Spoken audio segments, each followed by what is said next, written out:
এত ছোট্ট এত কিউট শালি কখনো তোমরা দেখেছো?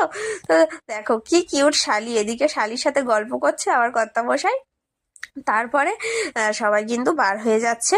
এদিকে আমার মামার বড় মেয়েও রেডি হয়ে গেছে, ও দেখো জলজিরা খাচ্ছে, জলজিরা খেতে খেতে যাচ্ছে। মামা এদিকে বাইক বার করছে, সকলে মিলে বাইকে করে চলে যাবে। আর এদিকে মনটাও খারাপ হয়ে গেছে আমাদের। আর আমার মামার মেয়ে ও কিন্তু মানে ও কিন্তু শুধু দেখছে, ও শুধু দেখছে যে আমাকে ফেলে রেখে যদি চলে যায়। সবাই একে একে গাড়িতে উঠে যাচ্ছে আর ও দেখছে যদি আমাকে ফেলে রেখে চলে যায়।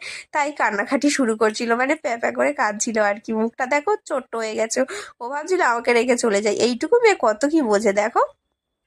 তো আস্তে আস্তে সবার কিন্তু ও মুয়া দিচ্ছিল, হামি দিচ্ছিল, এদিকে ভাগনার হামি দিচ্ছিল, কত ছোট ভাগনার কত ছোট মাসি দেখতে পাচ্ছে তো, এদিকে দাদার হামি দিল। তারপর ওরা সকলে মিলে গাড়িতে বসে চলে গেল। আমরা এদিকে কিন্তু সবার মনটা একটু খারাপ হয়ে গেল, আজকে থাকার কথা বলেছিলাম বাট কেউ থাকেনি, ও টাটা বাই বাই করতে করতে চলে গেল। দেখো কি কিউট না?